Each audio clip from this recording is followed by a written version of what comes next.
8장에서 장로들이 사무엘에게 왕을 세워달라고 요청하는 장면이 있었죠. 이 일을 하나님께 여쭈었더니 하나님이 그렇게 하도록 하라고 허용하여 주셨어요. 이스라엘 백성들 이제 왕을 세울 수 있게 되었는데 하나님께서 언제 어떤 사람을 왕으로 세워주실지 이제 기다리기만 하면 됩니다. 어떤 사람이 과연 처음 이스라엘의 왕이 될 수 있을까? 오늘 본문은 초대왕, 이스라엘의 초대왕이 세워지게 되는 그 배경을 그려놓고 있는데요. 우리 오늘 본문을 통해서 두 가지를 살피려고 합니다. 미리 주제를 말씀드리는 것은 본문을 읽고 본문 속에서 나타난 주제를 발견하는 방법도 있지만, 먼저 주제를 가지고 본문에 기록된 말씀을 그런 관점으로 읽어갈 때 그 관점으로 본문이 읽히기 때문에 그런 방식으로 오늘은 해보려고 합니다. 첫 번째는 우리의 삶에 우연은 없다. 모든 일엔 하나님의 뜻이 있다라고 하는 관점이고요. 또 하나는 하나님께서 은혜를 계속 공급해 주지 않으시면 사람은 점점 나쁜 쪽으로 변하게 되어 있다라는 두 가지의 주제를 가지고 본문을 보려고 합니다. 먼저 하나님께서 우리의 삶을 섭리하신다. 우리의 삶을 인도하신다. 우리의 삶에는 우연이 없다. 자, 이스라엘 백성들에게 왕을 세워주시기 위해서 하나님이 어떻게 하시는지를 이제 보면 그렇구나라고 인정하게 되는데, 그게 바로 하나님이 어떤 사람을 왕으로 세우는 그 일을 치밀하게 계획하셔서 진행하셨다는 거예요. 우리가 보기에는 우연한 일인데, 우연한 일이 아니라 하나님의 섭리라는 관점에서 이렇게 살펴보면 그게 우연이 아니라 아주 치밀한 계획 속에 짜맞춰져 있다는 걸 알게 돼요. 마찬가지로 우리도 우리에게 주어진 삶의 일들을 그런 관점으로 보라는 거죠. 그러면 평범하게 보이는 일들도 특별하게 볼 수가 있어요. 이런 관점으로 우리가 오늘도 살아야 하거든요. 자, 하나님께서 어떤 사람을 왕으로 세우는지 한번 봅시다. 9장 15절에 보면 사울이 오기 전날에, 사울이라는 사람이 등장을 하죠. 사울이 어떤 곳에 오기 전날이에요. 바로 하루 전날 여호와께서 사무엘에게 말씀하십니다. 사무엘아, 내일 요맘때에 내가 베냐민 사람을 보낼 거다. 이제 그 오는 사람이든 만나는 사울은 우연하게 만난 거예요. 그런데 하나님이 말씀하셔요.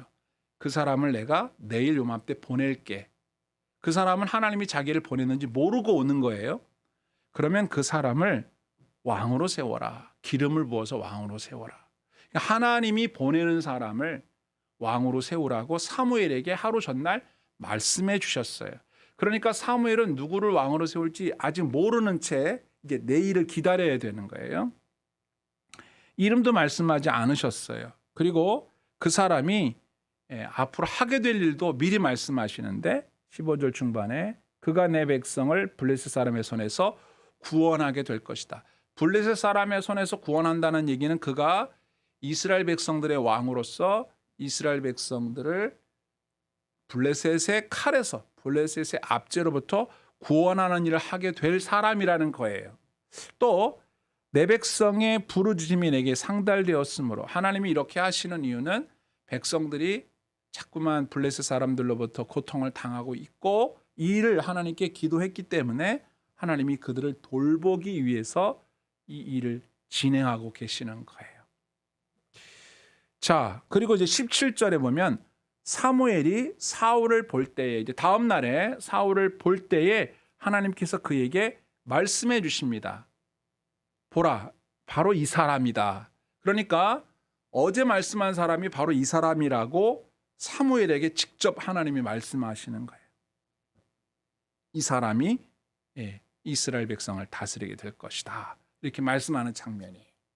자, 그러면 왜 사울이 사무엘에게 오게 됐을까? 하나님 물론 보냈지만 사울의 입장에서 왜 여기까지 왔는지를 이제 볼게요. 9장 1절로 가겠습니다.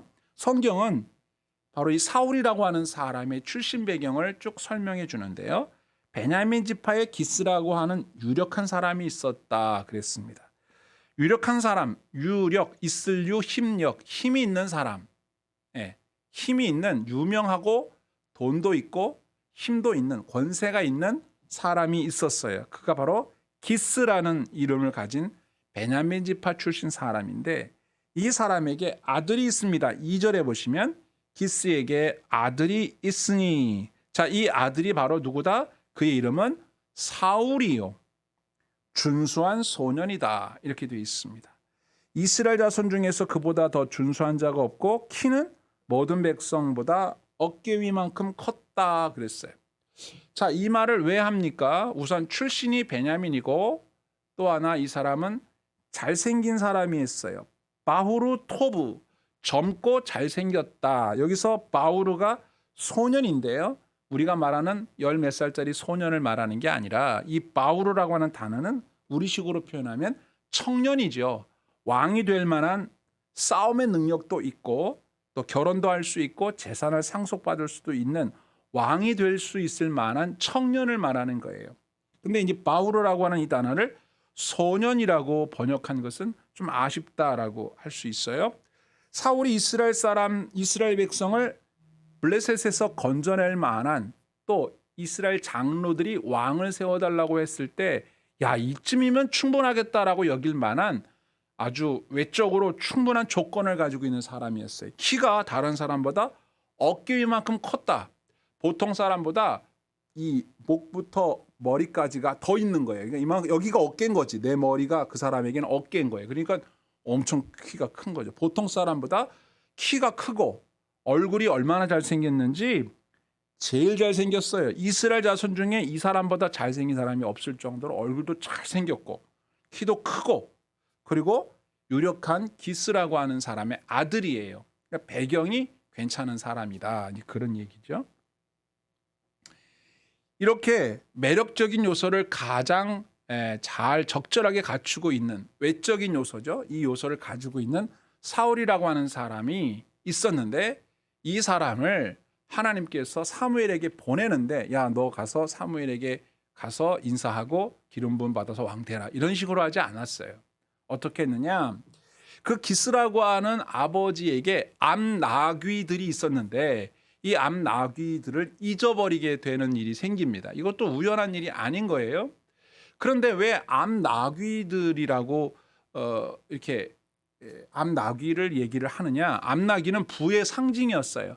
이 나귀는 그 당시에 유대 사람들이 말보다 더 많이 사용하는 교통수단이기도 했고 또 어떤 물건이나 또 마차를 끌 수 있는 힘을 가지고 있는 존재였어요. 당시에 말은 주로 애굽에서 수입해 왔기 때문에 말보다는 나귀가 일반적이었고 순나귀를 많이 쓰지만 순나귀는 아주 드세기 때문에 암나귀를 더 비싸게 쳐줬습니다. 그래서 나귀라고 하는 것은 요즘으로 말하면 자동차예요. 좋은 자동차가 있는 건데 암나귀는 고급 자동차입니다. 부자들이나 가지고 있을 만한 고급 자동차고 또 새끼를 낳을 수 있기 때문에 암나귀를 많이 가지고 있는 사람이 부자라는 의미예요. 그런데 이 기스라고 하는 사람에게 암나귀들이 여러 마리가 있었는데 이 나귀들이 누가 훔쳐갔는지 자기 발로 나가지는 않았을 텐데 하여튼 없어진 겁니다. 그래서 이 나귀를 찾아오라고 아버지 기스가 사울 아들에게 말하죠. 너 가서 네 사환은 요즘으로 말하면 뭐 비서쯤 되는 사람이죠. 종을 데리고 가서 아버지 나귀를 찾아와라. 왜 이 나귀를 찾아야 하냐면 이게 부의 상징인 동시에 암나귀가 사라졌는데 가만히 놔둔다는 것은 앞으로도 내 집의 부가 자꾸 사라진다는 걸 의미하기 때문에 유대 사람들은 나귀를 잃어버리면 그냥 두지 않고 꼭 찾습니다. 그래서 그걸 누가 훔쳐간 것이 발견되면 반드시 처벌해서라도 자기의 재물을 암나귀를 지키려고 하죠. 요즘으로 말하면 아주 고급 자동차가 여러 대가 사라져버린 거죠. 그래서 그걸 찾아오라고 시킵니다. 그래서 3절에 보시면 사울의 아버지 기스가 암나귀들을 잃고 그의 아들 사울에게 이르되 너는 일어나 한 사원을 데리고 가서 암나귀들을 찾아라 시켰습니다. 이 아들인 사울은 이 아버지의 암나귀를 찾기 위해서 4절부터 두루두루 여기저기 찾아다닙니다. 무려 사흘이나 나귀를 찾아 헤매게 됩니다. 그러다가 이러다가는 아버지가 나를 걱정하시겠다. 이 집으로 이제 그만 가야겠다. 뭐 도저히 못 찾겠다. 그래서 돌아가려고 할 때 그의 사환인 종이 그냥 돌아가지 말고 여기까지 왔는데 우리 선지자 사무엘님을 뵙고 가는 게 어떻습니까? 그분께 여쭤보면 혹시 찾을 수 있을 수도 있으니까 어때요? 이렇게 물어보니까 그럴까 해서 사환의 말을 듣고 사울을 찾아가게 된 거예요. 자, 그러면 암나기를 잃어버리기가 쉬운 일이 아닌데 이게 잃어버려진 것도 우연한 일이 아니고 이 나귀를 찾으라고 아버지가 시켜서 아들이니까 당연히 아버지 말 듣고 찾으러 가겠죠. 그런데 잠깐 찾다 만 게 아니라 사흘 길을 찾아 헤매 다니다가 사무엘이 살고 있는 동네까지 오게 된 거예요. 그런데 여기서도 그냥 집으로 되돌아가지 않고 사환이 사무엘 선지자님이 계신 동네까지 우리가 어떻게 하다 보니 오게 됐는데 여기까지 왔는데 어떻게 그냥 갑니까? 한번 만나 뵙고 가시죠 라고 말했다라고 하는 거예요. 자, 이걸 볼 때 우선 사울은 우리가 아는 것과 달리 되게 겸손한 사람이고 성실한 사람이에요. 아버지의 말을 성실하게 사흘을 돌아다니면서 아버지의 잃어버린 나귀를 찾으려고까지 했으니 보통이 넘죠. 책임감도 있고 성실한 사람이고 외적으로도 어디 빠지지 않는 큰 키에 잘생긴 외모에 또 유력한 집안의 아들이었다는 것을 우리에게 말해주면서 동시에 이 사람이 우리가 흔히 말하는 요즘에 뭐 재벌 3세처럼 막 못되게 굴지 않는 아주 성실하고 겸손한 사람이었다는 것을 보여주는 것이죠. 그런데 아까 서두에 말씀드린 대로 우리가 두 가지 관점으로 성경을 봐야 된다고 했을 때 두 번째 관점은 하나님의 은혜를 계속 지속적으로 베풀어 주지 않으시면 사람은 점점점 나빠진다는 말을 했었잖아요. 바로 이걸 말하는 거예요. 사울이라고 하는 사람은 처음에 어떤 사람이었다? 아주 괜찮은 사람이었어요. 그래서 하나님이 그 사람을 이스라엘의 초대 왕으로 삼으려고까지 했는데 이 사람이 점점점 어떻게 됐다는 거예요? 변했다는 거죠. 여러분 다 아시는 바대로 사울이 어떻게 돼요? 왕에서 쫓겨납니다. 하나님이 왕을 삼은 걸 후회하셔요. 하나님이 사울을 버리십니다. 그리고 대신 누구를 삼아요? 다윗을 왕으로 삼은 거잖아요. 우리가 알잖아요. 그러니까 하나님께서는 사람에 대한 모든 것을 다 알고 계세요. 어떤 사람은 그래요. 아니 사람이 그럴 줄 몰랐냐고. 그래서 하나님이 사울을 왕으로 세웠냐고 그렇게 얘기할 수 있지만 하나님은 모든 걸 다 알고 계세요. 처음부터 끝까지 다 알고 계시기 때문에 그렇게 하신 거예요. 그 하나님의 지식을 우리가 가늠할 수가 없어요. 우리는 그저 아는 것도 확실치를 않아요. 그래서 우리는 사람들을 좋았다고 생각했는데 나빴을 때 엄청 실망을 합니다. 뭘 실망해요? 원래 그랬던 사람이었을 수도 있고 아니었는데 변했을 수도 있어요. 우리가 흔히 사람들을 가리켜서 사람 안 변한다 이런 말 하잖아요. 변하긴 해요. 근데 나쁜 쪽으로 변해요. 사람은 변합니다. 안 변할 수가 없어요. 변하지 않는 건 없어요. 다 변해요. 하다못해 여러분 이런 마이크나 이런 것들도 변합니다. 이 변한다는 말이 간단한 말이 아닌데요. 과학에서는 이걸 엔트로피 법칙이라고 합니다. 질서 있는 것이 무질서한 것으로 변해간다. 이게 엔트로피 법칙이거든요. 처음에는 되게 질서 있잖아요. 이게. 근데 가만 놔두면 어떻게 돼요? 무질서하게 변해가요. 썩죠. 이 조직이 썩어요. 사람도 그래요. 처음에 좋은 피부를 가지고 있지만 관리하지 않고 내버려 두면 어떻게 돼요? 엔트로피 법칙에 의해서 피부가 점점점 상해갑니다. 관리를 해야 돼요. 사람의 몸도 운동을 통해서 좋은 양질의 영양분을 섭취하면서 관리해 주더라도 점점 늙어갑니다. 완벽하게 관리할 수가 없어요. 모든 것이 그렇습니다. 물건이든 사람이든 생명을 가진 것이든 생명이 없는 것이든 시간의 흐름에 따라 다 변하게 되어 있어요. 그런데 좋은 쪽으로 변하지 않고 나쁜 쪽으로 변해요. 질서에서 무질서로 변해요. 그래서 이 엔트로피 법칙만 하더라도 진화론은 거짓말입니다. 무질서했던 것이 미생물이 고등한 사람이 된다. 열등했던 생물이 우등한 생물로 진화한다. 말이 안 돼요. 거꾸로 된 거죠. 거꾸로. 거꾸로예요. 거꾸로.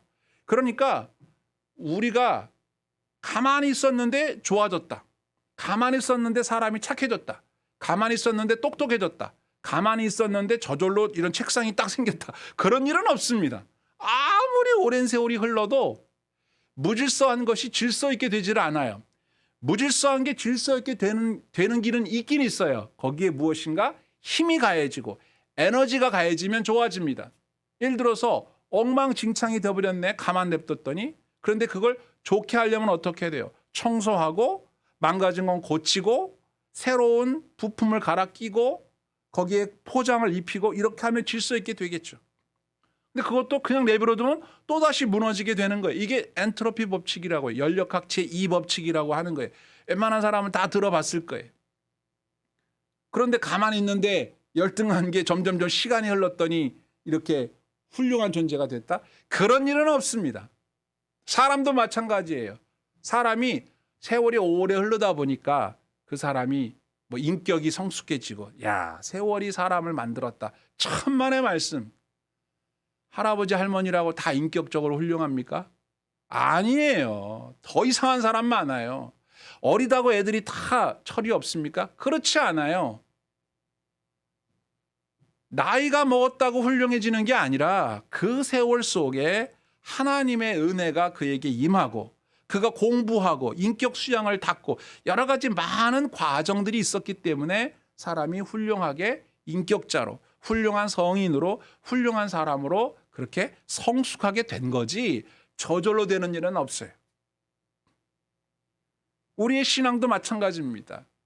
매일매일 기도하고 매일매일 우리의 경건의 훈련을 행해야지 게을리하면 우리의 신앙도 점점 나쁜 쪽으로 변해간다는 거예요. 그걸 이제 변질이라고 하죠. 사울이라고 하는 사람 처음에 괜찮은 사람이었어요. 그런데 이 사람이 점점 나쁜 쪽으로 변해간 거예요. 더군다나 그에게 왕이라고 하는 높은 자리가 주어지게 되었을 때 사람의 마음속에 교만한 마음이 생겨나면서 자기의 자리로 인하여 변하게 되는 거예요. 그런 관점에서 이제 사무엘상 9장부터 쭉 계속 읽어가다 보면 사울이라고 하는 사람이 어떻게 변해가는지 어떻게 망가져가는지를 우리가 보게 되는 거죠. 그런 것처럼 우리의 인생도 똑같은 관점에서 봐야 돼요. 내버려 두는 것만큼 참으로 비참한 형벌이 없어요. 아야 알아서 하게 내비둬. 이것이 하나님께서 하시는 허용의 심판이에요. 저들이 원하는 대로 하도록 내버려 둬라. 저들이 원하는 대로 왕 세우도록 내버려 둬라. 내버려 두는 게 가장 무서운 형벌이에요. 잘못된 길로 가면 야단을 치든지 매를 때리든지 잔소리를 하든지 그게 안 먹히면 하나님 앞에 금식하며 기도하든지 그 문제를 가지고 작정 기도를 하든지 무언가 우리의 해야 할 일을 해서 하나님의 은혜가 그에게 공급되든지 외부적인 에너지가 공급돼야 그나마 유지가 되고 그나마 좋은 쪽으로 변해가는 거예요. 쓸고 닦고 조이고 기름칠하고 계속 관리해주지 않으면 아무리 좋았던 것도 망가지게 돼 있어요. 달라지게 돼 있고 무너지게 돼 있다는 것. 우리가 그것을 기억해야 한다는 거죠. 자, 또 다른 관점으로 이제 앞에 처음 관점으로 넘어가 보세요. 이제 사환의 의견을 따라서 사무엘을 만나러 갔습니다. 그래서 사무엘을 만나기 위해서 그 집 근처까지 이제 왔는데 사무엘이 미리 알고 있었다 그 말이죠. 그래서 사무엘은 하나님께서 사울이라고 하는 사람을 왕으로 세우게 되었다는 것을 이제 알게 됐고 그 왕이 되어질 사울이 과연 앞으로 어떻게 이 나라를 다스리게 될 것인지에 대해서 정말 많이 궁금해했고 기도하게 되겠죠. 우리도 궁금해요. 이제 앞으로 우리가 차근차근 살펴보게 될 겁니다. 우리는 지금 9장 17절까지만 보지만 그 17절 이후에 우리가 쭉 읽어보다 보면 하나님께서 이스라엘 백성들을 위하여 왕을 세우실 때 한 사람을 세우고 그 사람을 위하여 하나님께서 모든 이 사람들을 배치하고 이렇게 미리미리 섭리해 놓으셨다는 것을 이제 알게 되는 거예요. 그런데 우리가 여기에서 두 가지를 좀 보고 갈 필요가 있습니다. 먼저 하나님이 이스라엘 백성들의 왕을 세우기 위하여 사울을 선택했지만 처음에 그에게 하신 붙여준 이름은 왕이 아니었다는 거예요. 자, 16절 보세요. 내일 이맘때에 내가 베냐민 땅에서 한 사람을 내게로 보내리니 너는 그에게 기름을 부어. 기름을 부었다는 건 무조건 왕이거든요. 그런데 내 백성 이스라엘의 지도자로 삼으라 이렇게 말씀하셨어요. 왕으로 삼으라라고 얘기하지 않고 지도자로 삼으라라고 하셨어요. 아니 뭐 그게 그거 아닙니까? 아닙니다. 왕이라는 단어가 따로 있어요. 멜렉이라는 말이 있습니다. 멜렉. 아비멜렉 그러죠. 우리 아버지는 왕이시다라고 하는 기드온의 아들의 이름이 아비멜렉. 이 멜렉이라는 단어가 있어요. 여기다가 멜렉이라고 이스라엘의 멜렉으로 삼아라 이러면 되는데 왜 지도자라고 했을까요? 지도자는 나기드라는 히브리어예요. 다른 단어를 썼어요. 여기에 하나님의 불편한 감정이 들어있는 겁니다. 즉 지도자라는 단어는 족장, 두령, 방백, 리더 이런 뜻이에요. 그러니까 아직까지 사울은 이스라엘을 대표할 만한 하나님의 대리자로서의 왕으로서 준비된 사람이 아니었어요.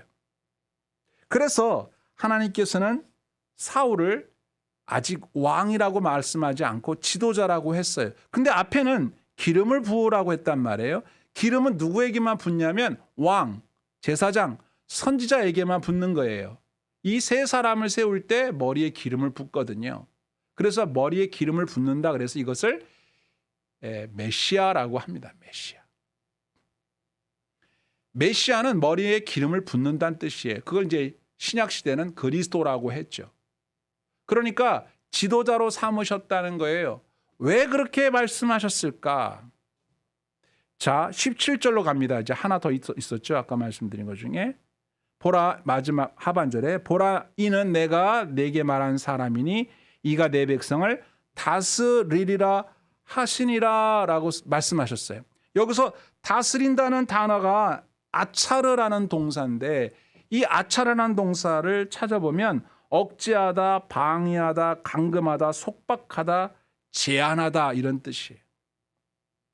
그러니까 하나님이 이스라엘 백성을 다스린다고 할 때 쓰는 그런 다스림이 아니라 이 지도자가 이제 기름 부어 세워서 이제 왕이 되겠죠. 앞으로 되겠지만 하나님이 이 사람을 처음 사무엘에게 맡길 때에 기름 부으라고 맡길 때에 하나님의 마음을 이렇게 표현을 해 놓은 거예요. 왕이 아니라 지도자로 삼아라. 그리고 얘가 이스라엘 백성 앞으로 다스릴 건데 어떤 식으로 다스린다? 억압하고 제한하고 이 사람들을 압제하는 사람이 될 것이다. 하나님이 이 말 속에 사무엘에게 전하시는 말씀 속에 앞으로 어떤 일이 펼쳐지게 될지를 하나님께서 암시적으로 말씀을 주시는 거예요. 물론 사무엘은 벌써 알죠.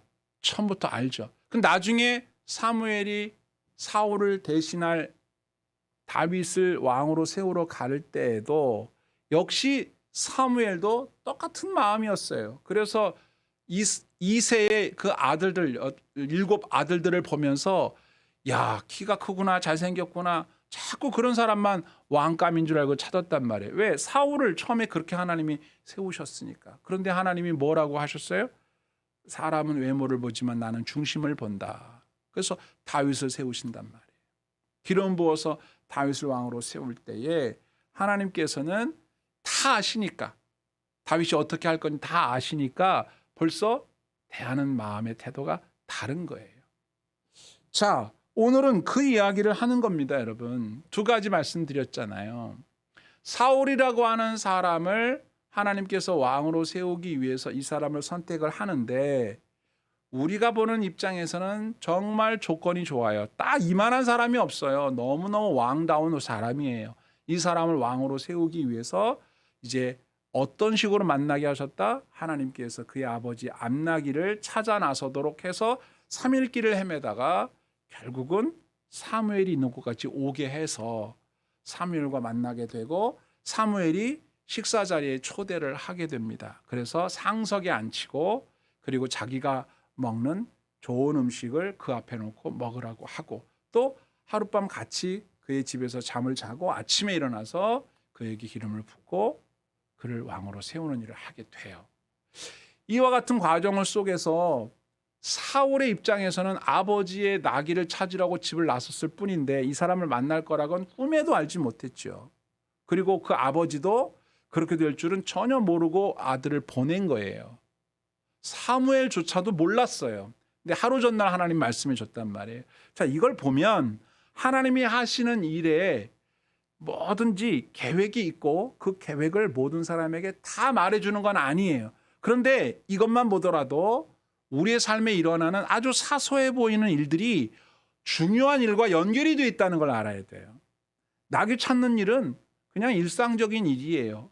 그런데 그 일이 왕을 삼는 일과 직접적으로 연결되어 있다는 사실이에요.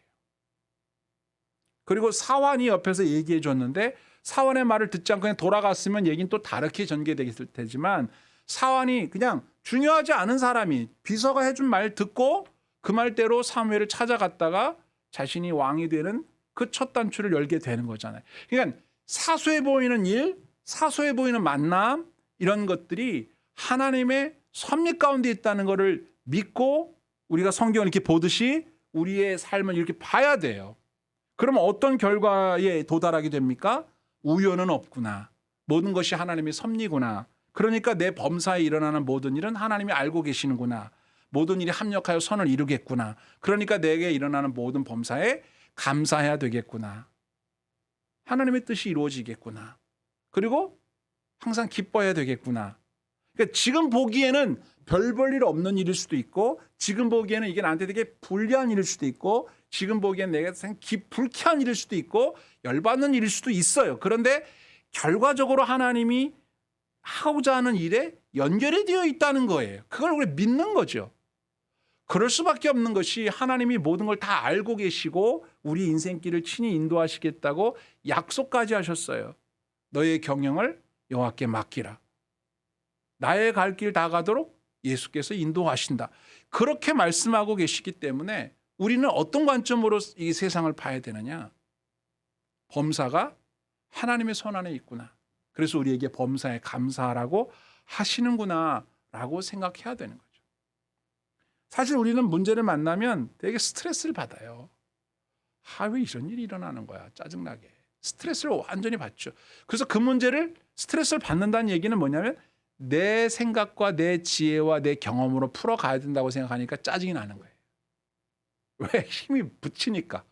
나한테 그럴 만한 힘이 없는데 왜냐하면 내가 만만하게 여기는 일이 일어나면 짜증 안 나요. 그냥 하면 되니까. 평상시에 하는 일, 물이 엎질러졌네? 닦으면 되잖아요. 그게 뭐 스트레스 받을 일이야. 근데 물을 좀 많이 엎지르면 짜증 나죠. 이거 다 닦으려면 시간 많이 걸리니까. 우리의 능력의 기준에서 우리가 할 수 있다, 할 수 없다의 기준에서 또 시간이 얼마나 걸리느냐 이런 것을 내 기준에서 볼 때에 생긴 문제들을 바라보니까 스트레스를 받는 거예요. 뭐 저도 예외가 아닙니다. 저도 그래요. 엄청 스트레스 잘 받습니다. 그런데 성경 읽다 보면 배우게 되는 겁니다. 깨달음을 얻게 되는 거예요. 그게 아니구나. 어차피 내게 일어나는 일들 만만한 건 내가 해버리면 그만이고 만만하지 않은 일들은 어떻게 해야 된다는 거예요. 하나님을 의지해야 되는구나. 내 힘으로 하려니까 안 되니까 스트레스 받죠. 몰라. 내 힘으로 안 돼. 그러니까 너무 애쓰지 말라는 말을 쓰는 거예요. 제가 그래서. 내가 할 수 있는 데까지만 하세요. 그리고 내 힘에 지나는 일 때문에 그걸 내가 억지로 하려고 애를 쓰잖아요. 그 병 나는 거예요. 마음의 병이 나요. 우리의 마음속에 하나님을 의지하는 마음을 갖기를 주님이 원하세요. 신뢰하고 이건 내 힘에서 좀 오바됐구나. 그러면 그 다음부터는 하나님께 맡기자. 여기까지는 내가 하고 그러면 그 다음 일은 주님을 의지하니까 짜증내지 말고 주님 감사합니다. 이런 일이 일어났네요. 주님 아시다시피 이건 제가 여기까지밖에 안 됩니다. 제 능력이요. 다음은 하셔야 돼요. 이제 저 못해요. 이건 내 능력으로 될 일이 아닙니다. 특히나 다른 사람들의 마음을 내가 어떻게 알아? 그런 사람들의 마음을 내가 조정할 수 있나요? 움직일 수 있나요? 안 되잖아요. 그거 내가 어떻게 노심초사 할 수 없단 말이에요. 그러므로 첫 번째 말씀드린 이 관점, 우연은 없다. 하나님의 섭리가 있고 사소해 보는 일도 사소한 만남도 중요한 일과 연결이 되어 있다. 그러므로 믿고 범사에 감사하자, 염려하지 말자, 두려워하지 말자, 이런 관점을 가질 때 삶의 스트레스를 줄일 수가 있다. 두 번째가 뭐였죠? 하나님의 지속적인 은혜가 없다면 사람은, 물건은 어떤 일이든 점점점 더 나쁜 쪽으로 변한다. 그러니까 우리는 어떻게 돼요? 지속적으로 하나님의 은혜를 구해야 됩니다. 그래서 쉬지 말고 기도해라 그러시는 거예요. 범사에 감사하려면, 항상 기뻐하려면 쉬지 말고 기도하라가 이게 전제가 돼야 돼요. 어저께 은혜 받았어도 오늘 은혜는 오늘 구해야 되는 거예요. 어제 밥 먹었다고 오늘 안 먹습니까? 하나님의 은혜는 만나와 같아서 그날 분량, 오늘 우리에게 일용할 양식을 주옵소서. 하나님께 오늘 필요한 양식을 오늘 구해야 되는 거예요. 어제까지 신앙생활 잘했어도 오늘은 또 오늘의 은혜가 있어야 되거든요. 왜? 내버려두고 방치하면 변합니다. 어떤 쪽으로? 나쁜 쪽으로 변해요. 잊으면 안 돼요. 우리의 아이들도, 우리 자녀들도 우리가 그 아이들을 이렇게 훌륭한 쪽으로 만들어낸다기보다도 나쁜 쪽으로 만들어내는 쪽에 더 힘을 더하는지도 몰라요. 말로나 행동으로. 근데 우리가 할 수 있는 것은 하나님의 은혜를 구하고 사람의 마음, 우리의 힘에서 벗어나는 일은 우리가 할 수 없다는 걸 빨리 인정해야 돼요. 특히나 사람들의 마음을 움직이는 건 우리 힘으로 안 돼요. 그래서 늘 말씀드리지만 기도해야 돼요. 하나님께. 잔소리하는 게 쉽죠. 기도하는 것보다. 그런데 효과는 없어요. 기도가 효과가 있어요. 기도를 해야 돼. 그런데 그걸 어떻게? 매일 은혜를 구해야 돼. 하나님의 은혜를 구해야, 하나님의 은혜가 임해야 좋은 쪽으로 유지가 되고 좋은 쪽으로 발전하게 되는 거예요. 그래서 어떤 사람이 그래요. 목사님, 교회 다녀도 사람은 안 변하대요. 왜요? 변해요. 나쁜 쪽으로 잘 변해요. 더 잘 변해요. 그런데 교회 다니는 사람들 중에는 하나님의 은혜로 좋은 쪽으로 변하는 사람들도 있어요. 그러면 교회 안 다니면 좋은 쪽으로 변합니까? 아주 더 나쁜 쪽으로 빨리 변합니다. 악한 마귀가 가만 내버려 두질 않아요. 그래서 저는 이렇게 생각합니다. 교회 다니는 것은 좋은 냉장고를 사는 것이다. 아무리 좋은 냉장고라도 음식을 넣어놓으면 유통기한이 있어요. 아무리 좋은 냉장고라도 오래되면 변합니다. 그렇기 때문에 좋은 냉장고에 넣어놨다고 해서 안 변할 거다, 그렇게 안심하면 안 돼요. 잘 봐야죠. 이렇게 살펴야죠, 상태를. 그런데 냉장고에 넣어놓지 않으면 상온에 놔두면 더 빨리 변합니다. 그러니까 교회라도 다녀야 그나마 유통기한이 좀 길어지는 거예요. 냉동실에 넣으면 더 좋죠. 더 좋죠. 효과가 있고 더 확실한 것은 하나님의 은혜가 충만하게 임해야 돼요. 그러기 위해서는 날마다 신선한 은혜가 우리에게 공급될 수 있도록 기도하는 일이 필요하다. 거기다 하나 더 보탠다면 관점은 뭐다? 하나님이 보시는 관점으로 세상을 보는 건데요. 앞에 말씀드린 두 가지와 연결이 되죠. 하나님의 관점에서 세상을 보면 우연한 게 없고요. 하나님의 관점에서 사람을 보면 사람은 하나님이 역사하실 때만 올바르게 변할 수 있다고 우리가 믿을 수 있기 때문에 하나님을 떠나서는 사람에게 희망이 없다, 이렇게 생각하시면 된다는 거죠. 오늘 두 가지 말씀 살폈는데요. 부디 저도 여러분도 범사에 감사하며 살 수 있게 되기를 바라요. 너무 애쓰지 말고 하나님께 기도하시고 하나님의 도움을 바라셔야 됩니다. 어차피 안 되는 일 때문에 막 괴로워한다고 되지 않거든요.